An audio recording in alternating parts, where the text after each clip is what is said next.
Welcome to Uncommon Knowledge. I'm Peter Robinson. A fellow at the Hoover Institution, Victor Davis Hanson is a classicist and military historian who has published more than 24 books, including A War Like No Other, his acclaimed account of the Peloponnesian Wars. Dr. Hanson's most recent work, The Case for Trump. Victor, welcome. Thank you. You write right here of Donald Trump that he is, and I am quoting you, Victor, vulgar, uncouth, and divisive. You also write that you voted for him. Casting that ballot, how much regret, how much cognitive dissonance, how hard was that for you? Oh, I have no regret. It was very easy because the alternative was Hillary Clinton. And I did take him at his word that his promises would be largely kept or attempted to be kept. And then when I used those words in the larger context, I think I was comparing them to what? To what? To JFK's frolicking in the pool, to LBJ's exhibitionism, to Bill, I don't want to mention Bill Clinton. But I think we have historical amnesia about what presidents are. I would have liked him to be a sterling moral exemplar like Jerry Ford and Jimmy Carter, but I'm not sure there's any equation there between that type of character and dynamic leadership. Can't all be Ronald Reagan, after all, a sterling character and an effective leader. All right. How Trump won. So the case for Trump, there are really a couple of cases in this book. One of them is the case for Trump. Yeah. But the other is the case for the Americans who voted Yes. for Trump. Yes. All right. I'm quoting you here. The case for Trump. Voters in 2016, 63 million of them, preferred an authentic bad boy to a disingenuous good girl. Yeah. Explain that. Well, Trump was what he was, and he had no pretensions that he wasn't. So when he went to Fresno, he went to Tulare, California, he went to Maine, he went to Alabama, he had on the same jacket, the same weird tie, the hair, everything. When Hillary did it, it was you all down in Alabama, and then she had a Harvard accent. When Obama campaigned, he had an inner city patois. As I mentioned, John Kerry put on duck gear when he went duck hunting. Mike Dukakis put on the helmet, remember? Yes, yes, yes. But he didn't. And that Trump was always the businessman from Queens. Queens accent wherever he was. And the other thing about him was he had a strange way that nobody detected except the people who voted for him of conveying empathy. So he said our, not Our you. country. Our vets, our workers, our farmers. I can't imagine Mitt Romney or John McCain, who are supposed to be far more empathetic. And he went to West Virginia. I love big, beautiful coal. Contrast that with, remember what Hillary Clinton said, I'm going to put you out of work and shut down the industry. Obama had said the same thing. So there was a way that he connected with the deplorables, the clingers, the irredeemables, what John McCain called the crazies, in a way that we didn't really expect that he would, given his background. Mm-hmm. And then, so there's the personal authenticity, but you also draw out his agenda. Again, I'm quoting the case for Trump. They, the 63 million people who voted for him, also preferred his agenda, which represented, quote, the antithesis to the Democratic Party of Barack Obama, which was increasingly candid in voicing socialist bromides. Yeah. So it's there are moments when I think that all politics comes down to that old Henny Youngman gag. How's your wife?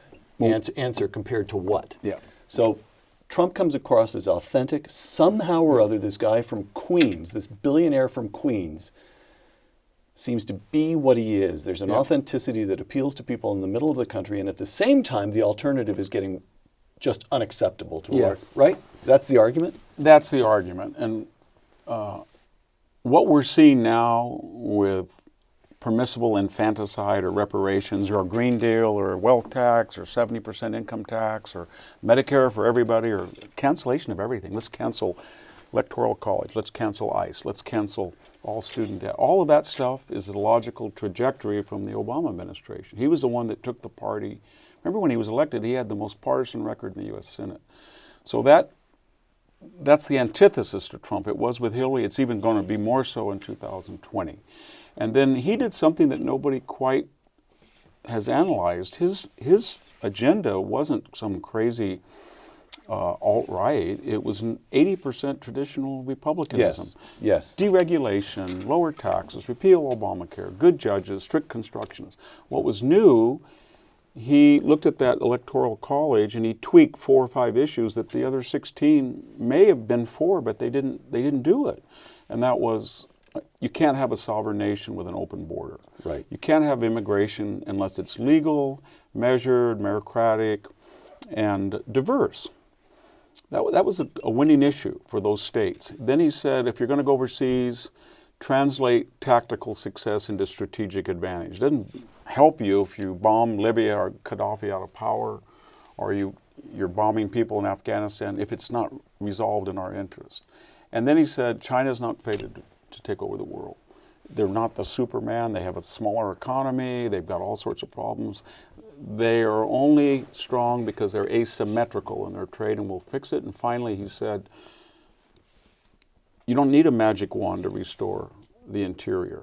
It's not, remember Obama said, these jobs are never coming back. He said they're not only going to come back, they're going to come back right away. And in large part, that was true. So that was a new message, but he wasn't the Antichrist Republican. He was a traditional Republican that took some issues, incorporated them within Republicanism, and then looked at Michigan, Wisconsin, Pennsylvania, Iowa, Ohio, North Carolina, and said, you didn't come out for John McCain or Mitt Romney because there was something missing in this menu, and I'm going to be the person who puts it back in. And then finally, one time... Sure. It was a messenger, too, because he was basically saying, I'm crude and crass, getting back to your quote at the beginning of our conversation. But he said, I'm not playing by the Marquess of Queensberry rules. If Candy Crawl, I'm ad-libbing here, but if Candy Crawley in the second debate tries to hijack Second debate with Mitt Romney. Yes, when she said, no, Governor Romney, Barack Obama's correct here, he would have grabbed the mic, like Reagan did. Right. And he's not going to say, as John McCain did, I just don't want to mention Reverend Wright. So Trump was saying, I'm going to fight, there's going to be a war room, I'm going to go after the left as they go after us. Mm-hmm. And nobody had seen that since Lee Atwater in 1988, with the tank commercial, the Willie Horton commercial. Right. The When George Bush is running for re-election, yes. or running for election in 1988 to succeed And so Reagan. that was part, I'm not condoning it, or I'm not excusing it, or I'm not praising it. I'm just saying that at this point, a lot of people would come out of the woodwork, conservative Reagan Democrats, Perot voters, I don't know what we call them, Tea Party, if they thought somebody really wanted to win and that they wouldn't get out ahead of the candidate. There was a lot of people said, oh, if I support a Republican candidate, they'll know no sooner do I do it than they say, you shouldn't say that. Oh, you're too uncouth. Let's work across the aisle. Then the supporter has got the limb sawed off. McCain did that a lot to people. Jeb Bush. Contrast Trump with Jeb Bush. Well, Jeb Bush said basically that I'm a sober and judicious leader. I have all the right requisites. I was governor. I'm from this dynasty. He's a nice person. He had some good ideas, but he said things. By the way, he'd been a terrific governor. I think I think he was taxes too, and he was misrepresented. But, okay, all right. But I think he said illegal immigration was an act of love. Right. I don't think at the time that he ran, people wanted to go into Afghanistan, Iraq again. I don't think that they were into that adventurism anymore after Libya.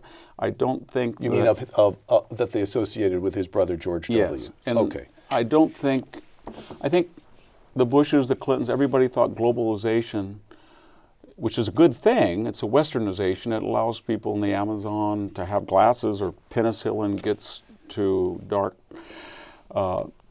islands. I mean, dark in the sense they have no electricity or no civilization. So it's good. It brings people up. But it hollowed out the United States. It said anybody who has muscular or physical labor that can be Xeroxed overseas will be Xeroxed overseas.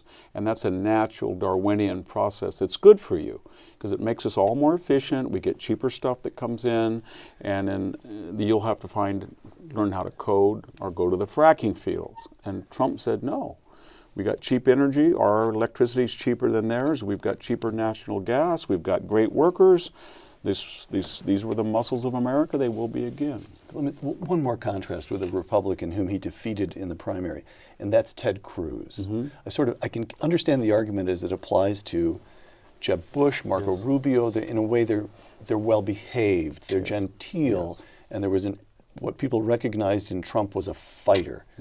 But Ted Cruz was also a fighter. How did Trump defeat Cruz? What did he have on Cruz? Well, Cruz was the last man standing and then fight for the nomination too. He was the last man that Trump defeated. And that's not an accident. So the two people of that 17-person field that were, as you're suggesting, who were the most combative and wanted to take the argument to the enemy, so theoretically, I don't mean actual enemy, but to the adversaries were Cruz and Trump. But the difference was Trump was a professional reality TV star. He made his money in repartee. Remember I'll give you an example. The first debate, Rand Paul, there's certain things I like about Rand Paul, but he said, you're the nexus, basically. I'm paraphrasing. You're the nexus between money and influence. He said that to Trump? Yes. Right. And Trump looked around and thought, how do I get out of this one? Right. And he said, yes, I am. And you came up to my office and I wrote you out a check for $10,000 and we got along perfectly after that. Ted Cruz would have not said that. But that's what Trump, because you don't really say that about somebody. And he's basically saying to Rand Paul, you did something as unethically as I did. When you're supposed to say neither one of us would ever do anything unethically. Right. But Trump was, this is a guy who actually wrestled in a wrestling mat, Yes. And so his idea was, there's nothing I can do that is going to embarrass me. And that was baked into his support with his voters. All right. According to Victor Davis Hanson, Donald Trump's most enduring significance is that he understood those in between. The case for Trump. This is on the state of the country when Trump was elected. Elitists, not subject to the ramifications of their own policies, ruled from on top. The subsidized poor answered them from far below. Both, those on top and the subsidized poor, both barely disguised a shared disdain for the struggles of those in between. Explain that. Well, what I was trying to say is that almost every issue, there was a virtue signaling component by which the advocate assumed that because of his influence or power or superior wisdom or morality, he should be, as I said, exempt from the ramifications of his own ideology. Take walls, border walls. Everybody's against border walls, but if you and I were to drive 2 miles out in Atherton, we know what we'd find. We would sign. One gated community after another. Yes. We can go up to Nancy Pelosi's estate. We can go to Mark Zuckerberg's estate. But we can't get in. Yeah. No. If we were going to talk about cutting off water so that the fish could habituate the Sacramento or San Joaquin River, we wouldn't do it with Hetch Hetchy water that comes to this area. You just don't do that. We all believe in the public schools, the bedrock of America, but not for my children. They're going to go over. Hang on, I just want to back up. So the Hetch Hetchy, the water that's being used in the Delta, that we're drinking right now, that comes from Hetch Hetchy. Yes. And no good liberal here in Northern California would suggest putting fish in it. Putting fish in it. No. That's only the water to revive the fish population comes from the farmers. Yes, those are for people. Those are for little people in Fresno. Got it. And the same thing about private schools, the whole avenue. So he comes in and he says that Trump comes into this great swath in between and says, people are lecturing and virtue signaling and using you, not just economically, politically, or socially, but psychologically. And by that I think he meant, although he wasn't explicit, he was saying that, and we saw this with the college admission scandal recently, that the people who are most likely to say, you have white privilege, you have white privilege, you have white privilege, have it themselves. And they point at other people that don't. So some person of the Oklahoma diaspora, here in the Central Valley. Yeah, in Bakersfield, who's the grandson of a welder or a son of a carpenter. He didn't have any white privilege. And yet he's told all the time he has white privilege. He'd be much better for his admissions to be 1/4 Hispanic or half African American.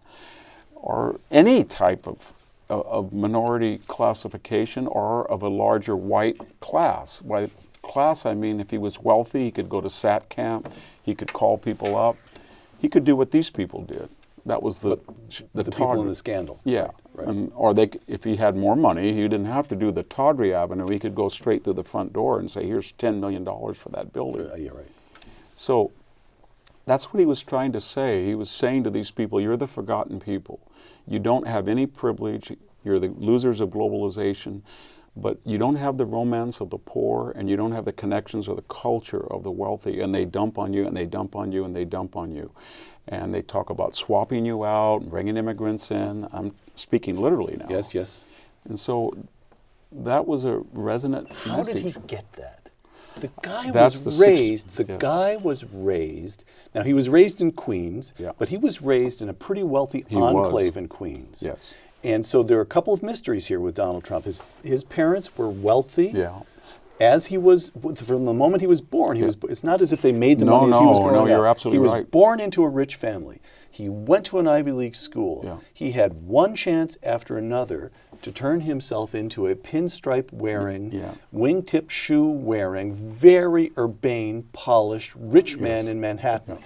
And he did turn himself into a rich man in Manhattan. He took his father's Yeah. real estate empire and continued it and Yes. put up buildings before he went into the casinos and then before he went into television. He was Yeah. a builder.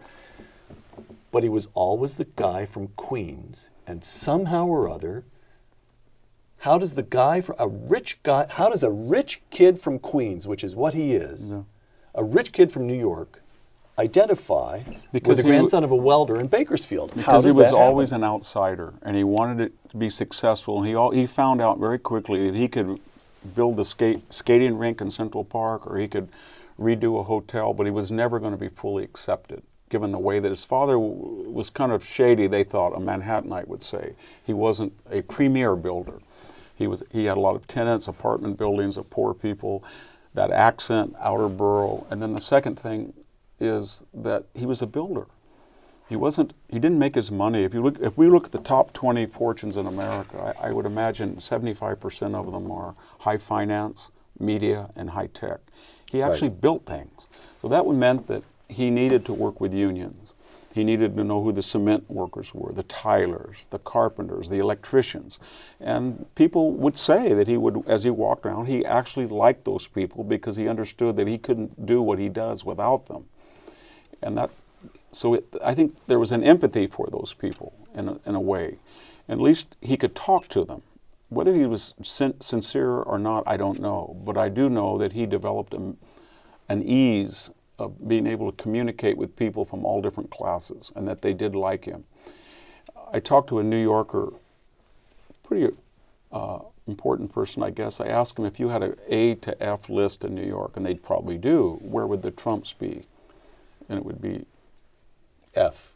Right. D, E. Not an A lister. And I don't think he may have been hurt by that, but I don't think ultimately he'd care. Okay. So he was an outsider, and he felt that the East Coast, West Coast, globalized coastal elite were talking to themselves. They had a certain Marquess of Queensberry rules, Republican of acting and campaigning, and people in the middle said, you can be amoral and be sober and judicious. It's not very moral to have no 3% GDP for over a decade. Right. It's not very moral to go overseas and take us and not translate that optional intervention into a strategic victory. It's not very moral to have high minority unemployment. And he hit on something. I don't think it doesn't mean you're going to be crass and you're a good leader, but he was just saying the two greatest people that we know as far as our sterling characters are probably Jimmy Carter and Jerry Ford back to back. And they were fine men and ineffective presidents. Yes. All right. It doesn't mean that there's a connection, but it does show you don't have to be a saint to be an effective leader. Okay. I wanted to part for a moment from Donald Trump and talk about you. Yeah. You are a professional academic. Yes. You got a doctorate as a young man by writing a brilliant book on ancient Greece. You've produced book after book after book. Your book on the Peloponnesian Wars is was acclaimed everywhere it was reviewed, even by people whose politics differ from yours. And yet, modern American academia is almost monolithic in its revulsion for Trump. Yeah. And one professional academic, Victor Davis Hanson, writes the case for Trump. Okay, let me quote you. I grew up and still live outside a small town in California's Central Valley. In 1970, we didn't lock our doors. In 2018, I have 6 guard dogs.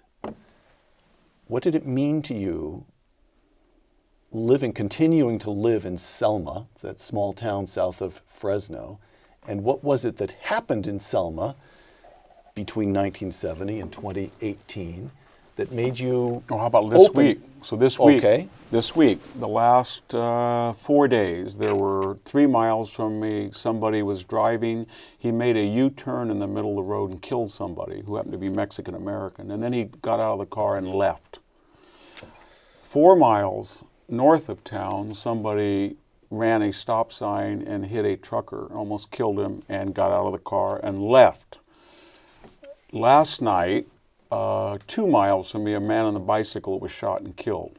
I ride a bicycle, I used to, around my area. So what I'm getting at is when you bring in a lot of people from southern Mexico, the poorest part, and most of the people coming in our area are from Oaxaca, and they're not legal, and they do not speak English, and they don't have skills, and they don't have capital, and they don't have a high school diploma, and you do it in mass, so that they're not with Punjabis and African Americans and whites, so they can integrate. We know what makes the melting pot work: measured, meritocratic, diverse immigration. Then you're going to have a socioeconomic problem, and you're going to need a lot of state help, education, law enforcement, legal help to give the semblance of parity, and it's not going to work very well. So what happened, and you combine that with globalization and what I would call latifundia, or corporate agriculture, or economies of scale and vertical integration. So what I'm saying So when you grew up, I just want to draw,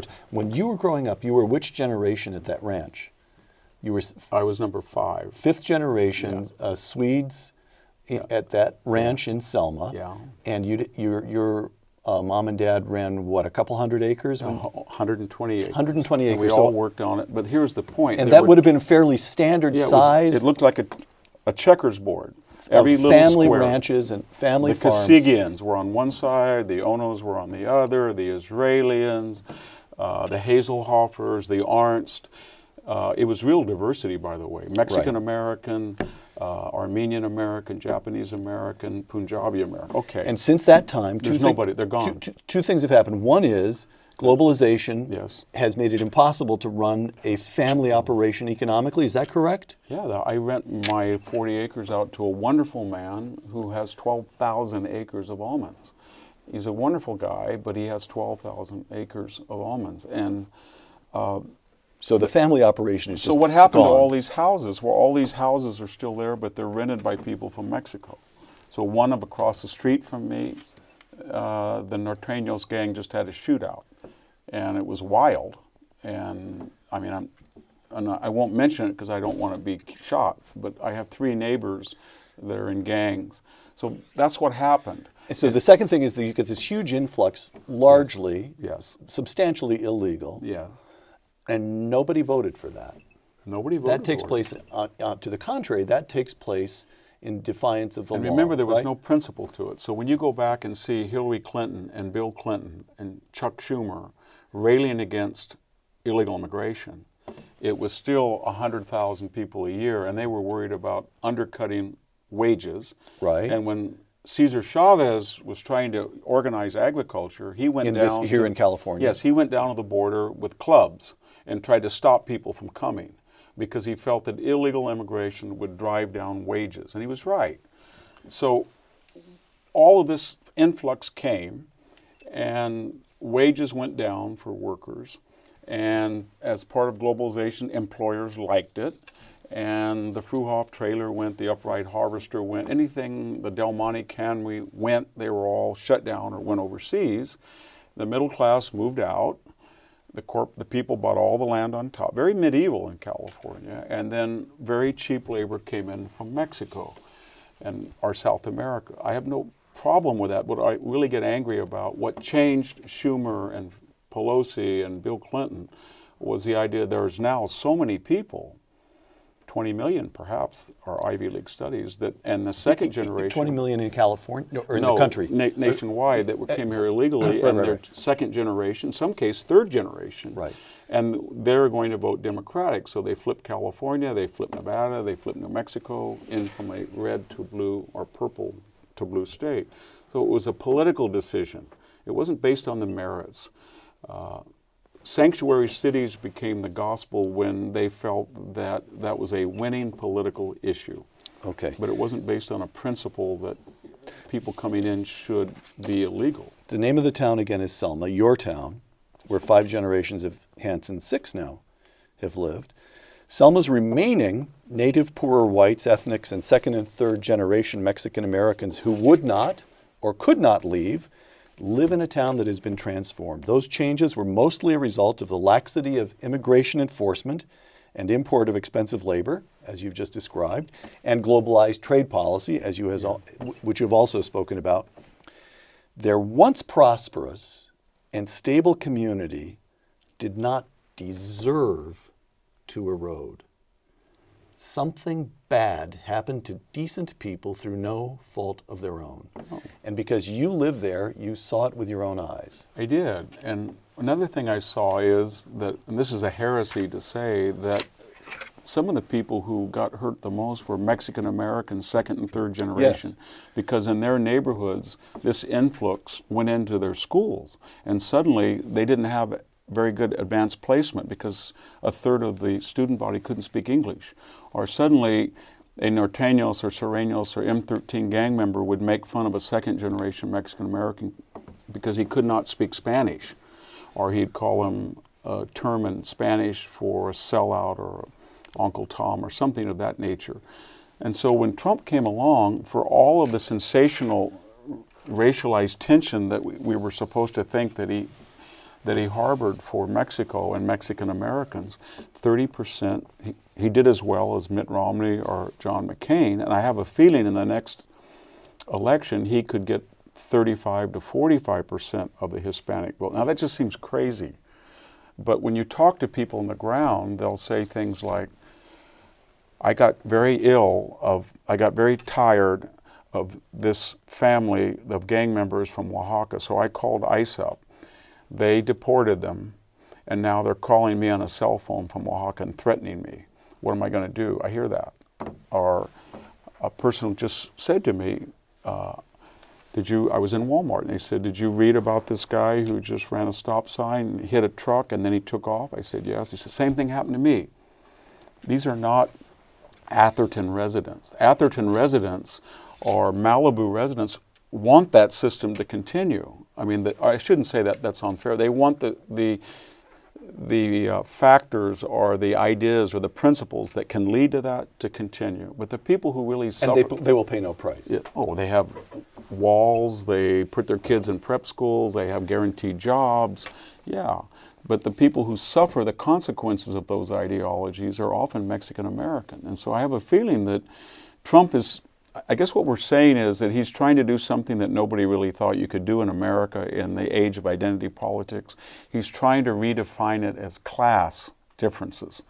And this is from a multi-billion-dollar guy in New York. He's trying to say to African Americans, I got your wages up for the first time, 3% increase in working wages for the middle class. I got minority unemployment down to record lows.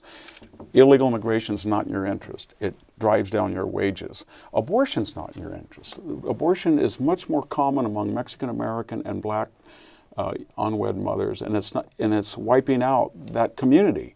And we don't want that. We want you. We need you. That's a pretty strong message that we haven't heard any politician, or much less a Republican, voice.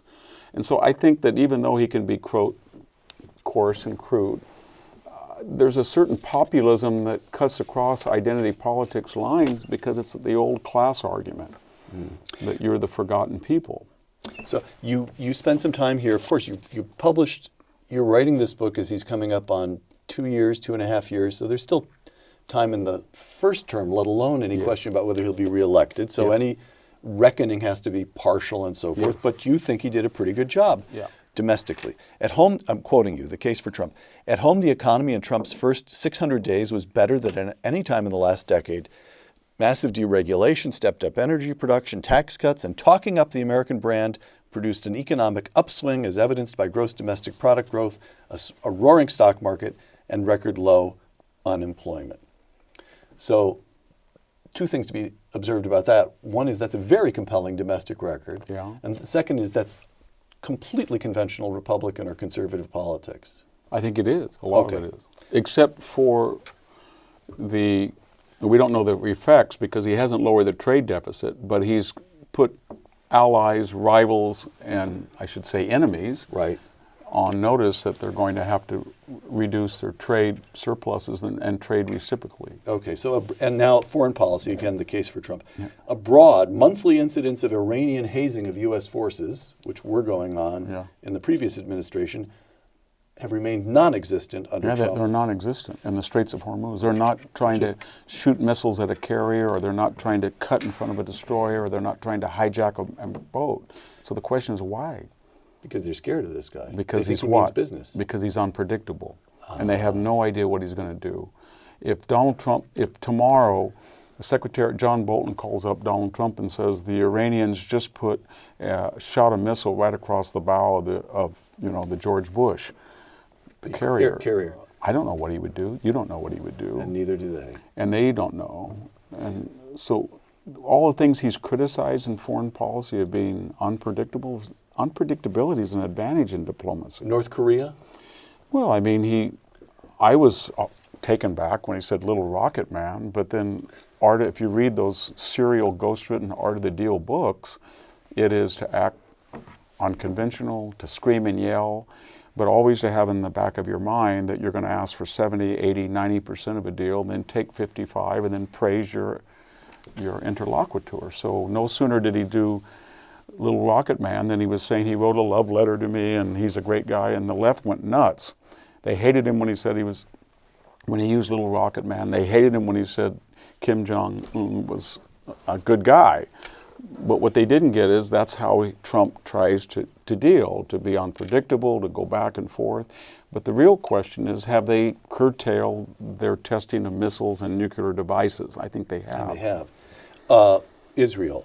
He moved the American, we have to state this correctly.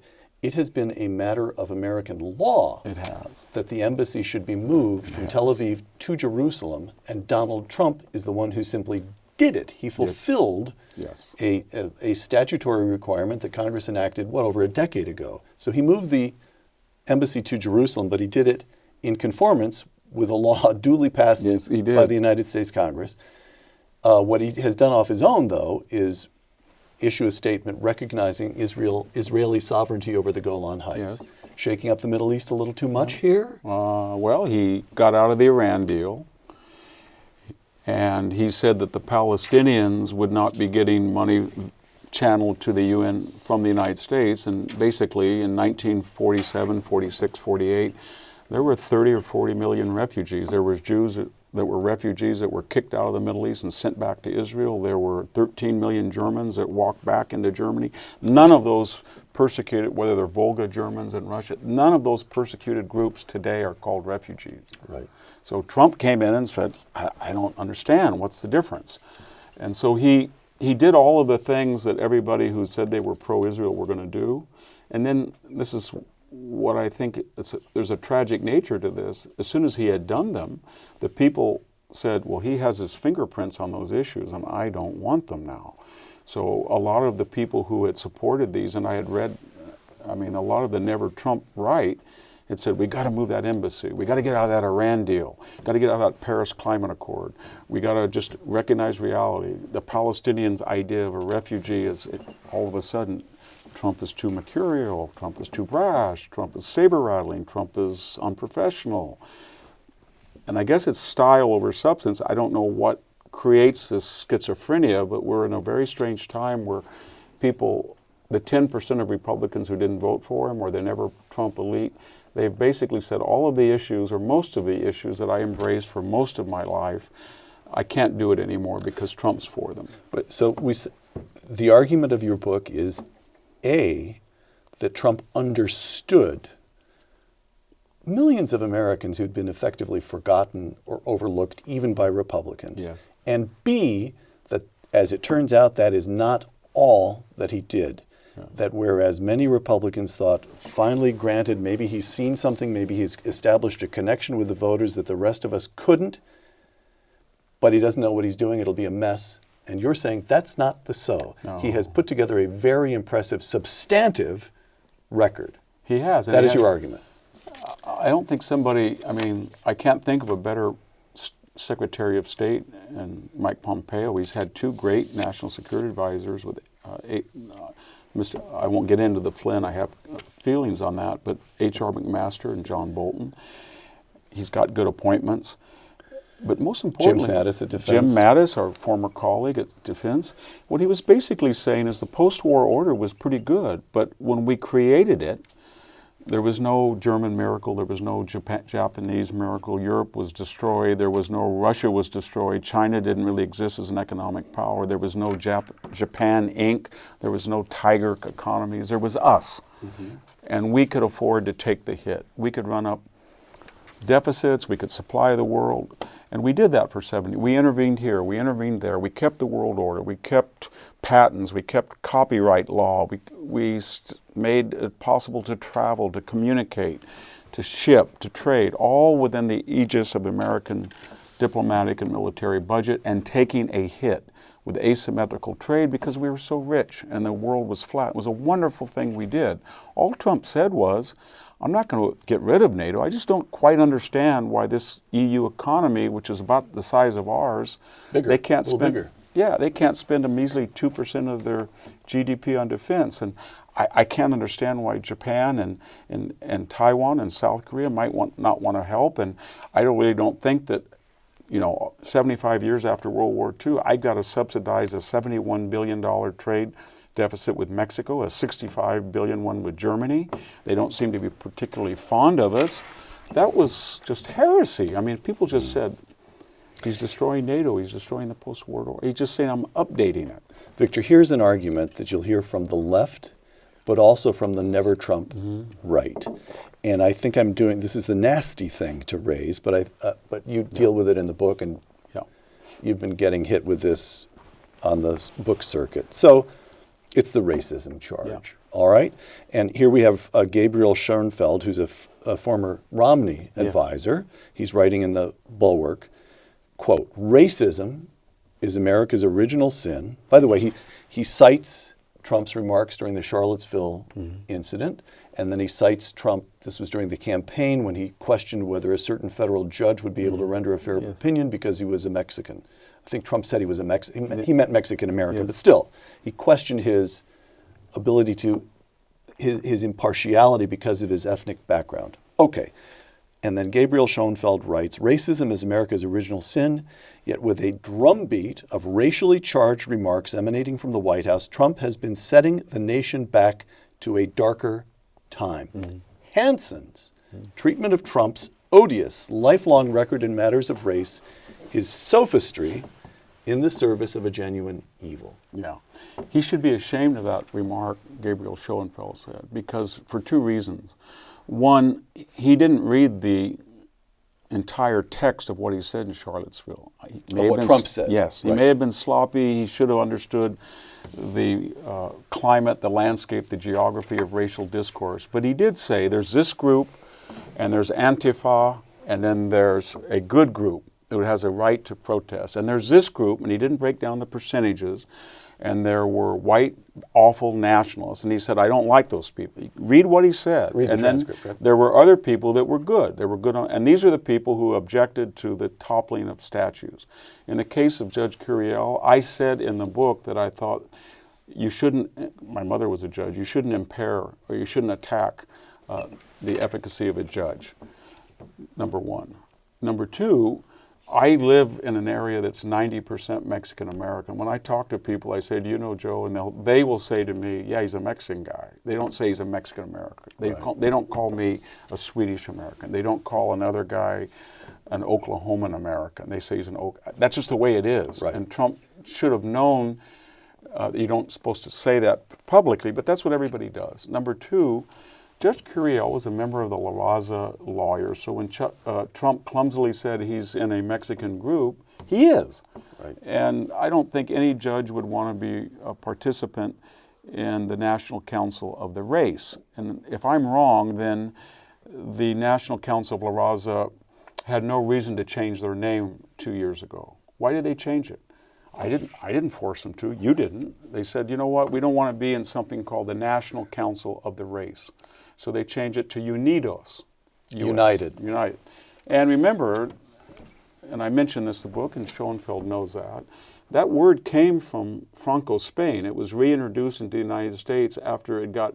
Which word? Raza? La La Raza? Raza. Right. I'm a Latin professor. It's come from radix. It doesn't just mean the people or the tribe as they say it does. It means a racial component. Yes. Franco and Mussolini, two Z's in Italian, brought that word in to say, if you're a Spaniard and you speak Spanish and you live in the Iberian Peninsula, you're still not Spanish unless you've got racial purity. And that's where the Chicano movement picked it up in the 60s. And finally, Mr. Schoenfeld should remember where we are in the political discourse. Joe Biden said, and I will collate what Joe Biden and Harry Reid said about Barack Obama. He said he's the first candidate that can speak without a Negro dialect. Joe Biden said Biden said that of Barack Obama. Barack Obama. He said he's clean. What does that mean? We've had a candidate that ran for president. I remember Barbara Jordan. There was no more articulate, brilliant speaker. But to say that Barack Obama was the first time, and that both Reid and Joe Biden said that. Joe Biden went in and said they're going to put you all back in chains. You think that a proud African-American community would even allow that to happen? Their freedom is dependent on their own initiative and U.S. law. But to say that and pander racially is Bill Clinton said, he was quoted, he said Barack Obama would have been serving us coffee. So what I'm getting at is that when Trump went into these racially charged arenas, he shouldn't have said anything. But if he's going to say something, what he says should be looked at the transcript of what he actually said, and then what is the allowances for slang, for ad hoc, repartee. I don't know what it is. But he didn't say, as Barack Obama did, of a white community, they cling to their guns, or he didn't say of his own grandmother, she's a typical white person, or his personal pastor of Barack Obama, President of the United States. I'd like Mr. Schoenfeld to explain this to me. Why did he say, the Reverend Jeremiah Wright, I can't talk to Obama anymore because dim Jews won't let me speak to him? And he had a long history of anti-Semitism. Why did Barack Obama allow himself to be photographed with Louis Farrakhan, an absolute racist and anti-Semite? So if we're going to get down and adjudicate everybody's pedigree of everything they've said and everything they've done, let's just do it. I'll be happy to do it. I think it would be great. And I'll criticize Trump, but I will also criticize Joe Biden, and I will criticize Hillary Clinton. So your argument is that at a time when racial pandering does take place, Trump is guilty of making mistakes, of speaking loosely, but he is not a racist. I don't think he is. I think that when he went down, I'll give you an example. When he went into Palm Beach, all of the powers that be did not want him to build that Mar-a-Lago country club. And one of the reasons he did is Trump didn't really care who came into it as long as they were wealthy. If you were Cuban American, if you were Jewish American, Trump loved you. In fact, the more money, the better. And I don't think his critics realize that Trump is a plutocrat. Money is the standard by which he judges success and failure, not race. You can criticize that, but it's He's not a racist. He's not a racist. Victor, Trumpism, is there a legacy? Is there something of permanence building here? The state, now I've got to read a couple of longish quotations, but they set something up that's important. Not surprisingly, you being you deal with important matters here. The state of the Republican Party before Trump, as you write in the case for Trump, the idea of protecting customs, traditions, and the continuity of a broad landowning and small business middle class had been essential to classical republicanism, from the Romans who built the Republic to England's working class citizens who resisted European revolutions. In such a conservative tradition, the hallowed and vibrant middle class was more grounded than the often self-indulgent rich, and more careful and commonsensical than the poor. You're not talking about Republicans yet, you're talking about the conservative tradition that reaches all the way back to the Roman Republic. Now, among Republicans, this is as Trump comes along, there was no longer a viable social and cultural conservatism of the sort outlined by Edmund Burke or embodied by Ronald Reagan, himself a self-made man from the Midwest. Okay, in Republican dogma, nothing was static, nothing sacred.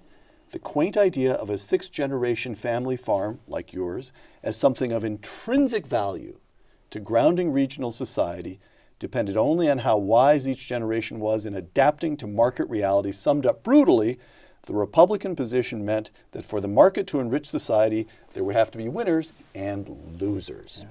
Yeah. Okay, so all of that is actually quite movingly put, and of you being you, the historical allusions, this is all very, very powerful. But here's what it comes down to, maybe.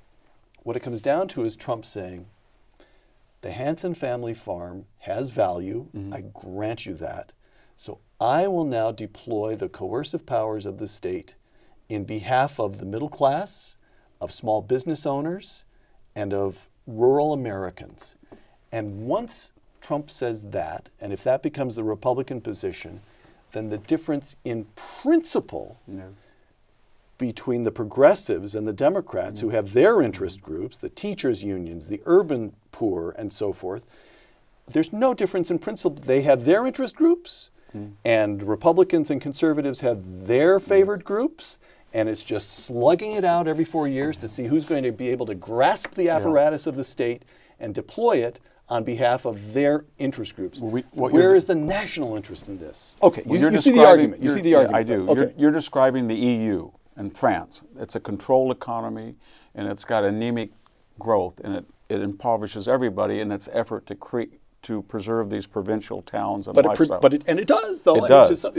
French agriculture is still alive. And here was the idea in the United States that we get 3% GDP by not doing that. Yep.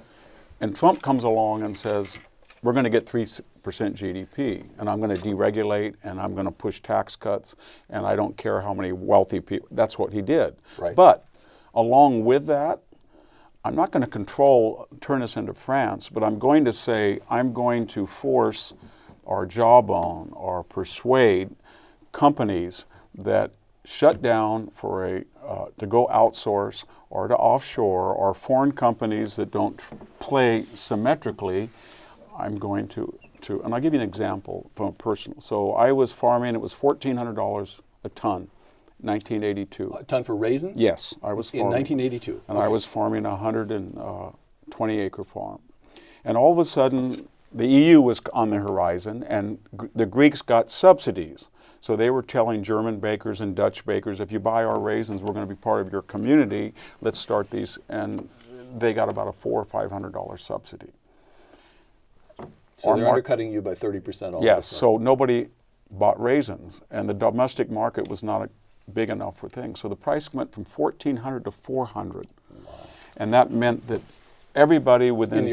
all in the early 80s, in the space of a couple of years. 83 to 86, and this was during the Reagan shakeout, Paul Volcker, get rid of the stagflation. Okay, so everybody was destroyed. I mean, I saw people kill themselves, I saw alcoholics, I saw my family would eventually go broke.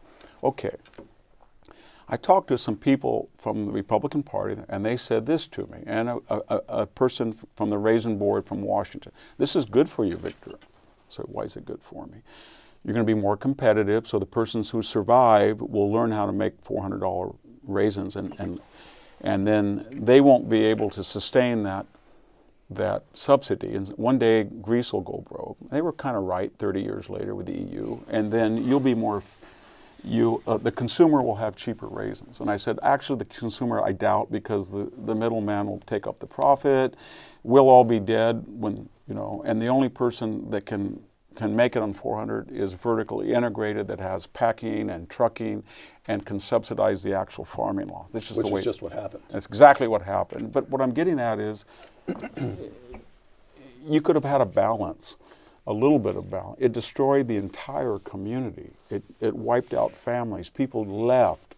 I saw things that they're still not. I wrote a book about it, Fields Without Dreams, and I don't think that creative destruction at all costs needs to be the mantra of the Republican Party. They can say, we know free market economics is the only thing that works, market capitalism. We're going to do that. But we understand the dislocations that are involved, and when they are involved, we're going to pay psychological attention, cultural attention, political attentions to the losers and make sure that they're not losing. We're not going to write off the middle of the United States. So you accept the markets, you accept that there will be winners and losers, but you're going to help the losers. Yeah, I think the Republican Party basically said the Democrats have a monopoly on helping people who are victims, and we'll just make the economy better for everybody and all boats will rise and we'll win. But they hadn't won. In 5 of the last 6 elections, they hadn't won the popular vote. They hadn't won 51% since 1988. Right.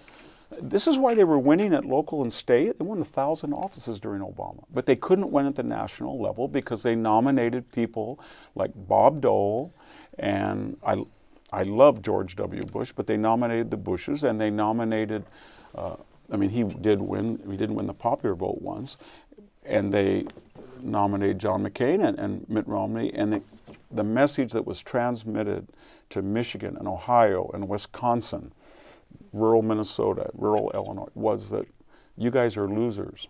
And you know what? I think a colleague of mine in National Review said the answer is get in a pickup and go frack. Just pull up stakes. That's the good American way. Go east or go south, young man. I understand the logic behind it, but it didn't have to come off that way. And they didn't get it. They thought themselves, Trump is so crass, he's so crude, he's so uncouth, there's no way in the world that he will appeal to these in a way that's John Kasich's voters. That's Scott Walker's voters. And I had written a column, I said, this is ironic, he's going to be out-populist those two guys who are really populist, who came from the middle classes. And he did, because they were not voicing those Somehow Donald Trump's message is, in some way, it's the same message as Ronald Reagan. Vote for me, I'm one of you. Yeah, I think it is. And I think that's what I wrote the book to do: 2 things. To tell the deplorables and the irredeemables that there was a logical case historically and analytically for their vote. And 2, to tell people on the left and right, just put away your prejudices and your stereotypes and ask yourself how a person, for the first time in American history, without political or military experience, without calling up the Council on Foreign Relations, without consulting the Hoover Institution or the Brookings, and what does that say about a person's empathy and credentials? It says a lot. It means that people that were coming out of Yale Law School or Harvard Business School or Harvard Law School and were praised for their eruditiousness and their erudite speech and their sober and judicious comportment and their resumes, they couldn't get 3% GDP. We couldn't win in Afghanistan. We couldn't restore the middle. I'm not saying Trump will do all that, but that was what the message that I was trying to get at. It's a paradox and irony. I still don't have the answers completely after writing the book. Last question, Victor. Trump is tragic hero. Yeah, well, The case for Trump. I've been criticized for that. Clint Eastwood's Inspector Dirty Harry Callahan, cannot serve as the official face of the San Francisco Police Department, you're talking about the movie here, any more than Donald Trump could appear presidential in the fashion of Barack Obama. But Dirty Harry has the skills and ruthlessness to ensure that the mass murderer Scorpio will never harm the innocent again. Close quote. So you are arguing from Dirty Harry and from High Noon and from Greek Shane, myth and Sophocles, Ajax. Sophocles, They're Ajax. not all the same, obviously. I tried to get as many different archetypes as I could from history and literature. And George S. Patton of the Third George Army. S. Patton and Curtis LeMay. And what I'm saying is that in Western societies, consensual societies, they reach periods of crises where the established norms, I'm not talking about doing something illegally or unethically, but the established protocols cannot really marshal itself against an existential threat.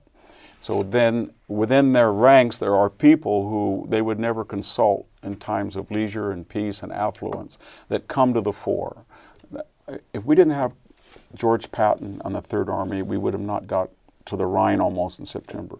If Curtis LeMay had not run the B-29 program, it would have failed.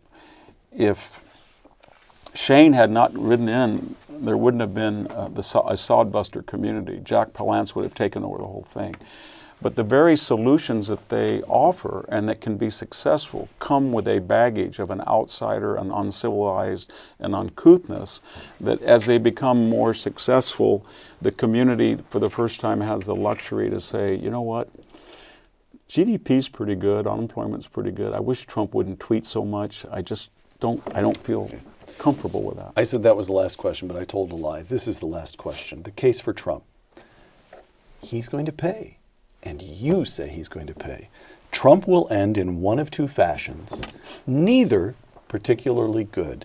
Either spectacular but unacknowledged accomplishments, followed by ostracism when he's out of office and no longer useful, or less likely, a single term due to the eventual embarrassment of his beneficiaries as if his utility is no longer worth the wages of his perceived crudity. He wins his second term, but at the end of that, he's gone and ostracized. Yeah. Or he might not even win a second term. He may be driven from office in 18 months. Yeah, I said that it was less likely that he would not win. I think he will win. He's at his polling where Barack Obama and Bill Clinton were at this time. He did better in the Senate and the House than both of them did. His polls are about, as I said, about the same. He's running against a weaker agenda than Hillary Clinton's. The Democratic Party is even and farther to the left. They're farther to the left, and he has a record, and the Mueller investigation, I think for all practical purposes, is over with. But that being said, even if he is elected, I think he will be, he's not going to be invited to a post-presidential funeral cadre. He's not going, the next president's not going to say, you know, I called up George W. Bush in his 80s, I called up Barack Obama, and I called up Donald Trump for advice. It's just not going to happen. And that's partly because of the way he is, and partly that he did things that you were not supposed to do. It was almost we'd rather not be successful and fail or be static in a particular way of comportment, accent, behavior. And I think that paradox also explains one final thing of the tragic hero. It's Sophocles' Ajax whines all the time. Why didn't people understand I was the best guy after Achilles? Shane kind of looks around and says, it's time I got to get out of this place. Trump he's obsessed all the time with why doesn't he get credit? You know, he'll tweet and say, great GDP, media doesn't say anything. He'll even say things like, if I was a Democrat, Melania would be the new Jackie Kennedy. And the tragic hero can't quite fathom why his record of success is never given the proper recognition. Because to recognize that, they would have to look at themselves and say, I'm not part of the community that I tried to help. And one of the reasons that, and I'll finish with this. So he's an outsider even now. Yeah. One of the reasons that we do this is Trump's success, whether we like it or not, is a referendum on the status quo credentials of a president. And the class that produces presidents and the class that produces wise men and experts. And what Trump is really doing, whether he knows it or not, is saying, all you guys that get up and get on a tractor every morning, all you guys that work in a shop, all you long-distance truck drivers, I think you have a lot more expertise and common sense than a guy with a bunch of letters after their name. PhD, MBA, and that's a very scary idea. Victor Davis Hanson, Fellow at the Hoover Institution, classicist, military historian, and the author of The Case for Trump. Victor, thank you. Thank you. Thank you. For Uncommon Knowledge, the Hoover Institution, and Fox Nation, I'm Peter Robinson.